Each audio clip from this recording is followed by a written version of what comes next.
প্রায় ৩৮৮ বছরের ঐতিহ্যবাহী সুধারাম বাউলের আশ্রম ঘিরে রূপগঞ্জের বালুর নদীর পার্শ্ববর্তী ডেমরা বাউলপাড়ায় শুরু হয়েছে বাউল মেলা, যা চলবে ১২ দিন ব্যাপী।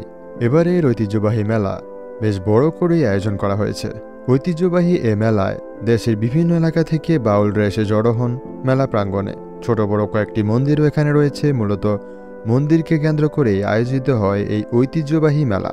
তখন মন্দিরের চারপাশে বসে গানের আসর। জানা যায় দেশের বিভিন্ন এলাকা থেকে আসা শিল্পীরা এখানে সঙ্গীত পরিবেশন করেন। মেলাকে কেন্দ্র করে পুরো এলাকা তখন আনন্দে উৎসবে মেতে ওঠে।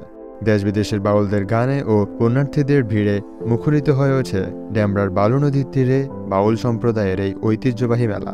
এই যে ঐতিহ্যবাহী মেলা, এর বিশাল একটা ইতিহাস কিন্তু রয়েছে। এই সুধারাম বাউল আসলে কে, কার স্মরণেই আসলে এই মেলাটা হয়, সেটা আমাদের অনেকেরই জানার অনেক ইচ্ছা কিন্তু রয়েছে। মূলত হিন্দু ধর্মাবলম্বীদের বিশ্বাস মতে দেবতা ব্রহ্মার পূজায় হাজার হাজার নারী পুরুষ অংশ নিতেন এই মেলায়। এক তথ্য মতে ২৮৭ বছর ধরে এ মেলা আয়োজিত হয়ে আসছে।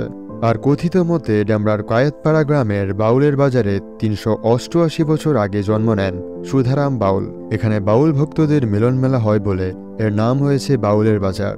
সময়ের স্রোতে এখানে গড়ে ওঠে আশ্রম। শুরু হয় প্রতি বছর বাউলদের তিথি মেলার প্রচলন। আয়োজন হয় সুধারামের স্মরণে খিচুড়ি প্রসাদের। প্রকৃতি যেন আপন মনের মাধুরী মিশিয়ে সাজিয়েছে এ আশ্রমের চারপাশ।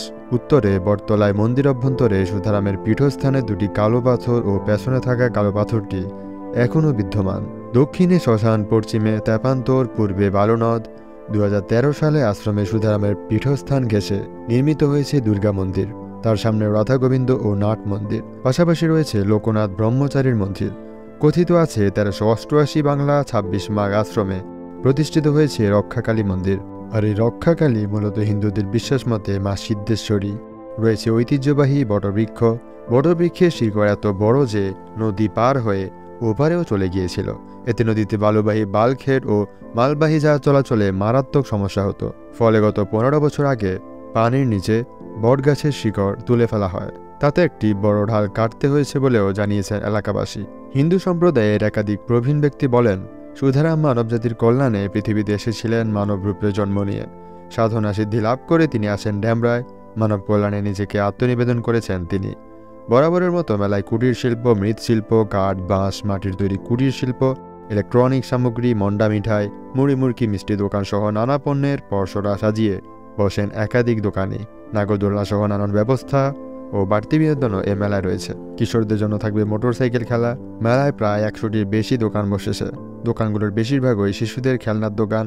এছাড়া থাকবে মেয়েদের জন্য কসমেটিকের দোকান, এক্সেট্রা এক্সেট্রা। কয় ধরনের চা বিক্রি করেন? এক টাইপেরই, দুই রকমের না? মেলা কতদিন চলবে? ৮ দিন না? এই মেলার ইতিহাস জানেন আপনারা? মেলার কিন্তু বিশাল একটা ইতিহাস আছে। মূলত ঢাকা থেকে ডেমরা বাউল মেলায় আসতে হলে রাজধানী গুলিস্তান থেকে গ্লোরি পরিবহন, আসিয়ান ট্রান্সপোর্ট অথবা রানীমহল পরিবহনে করে আসতে হবে ডেমরা স্টাফ কোয়ার্টার।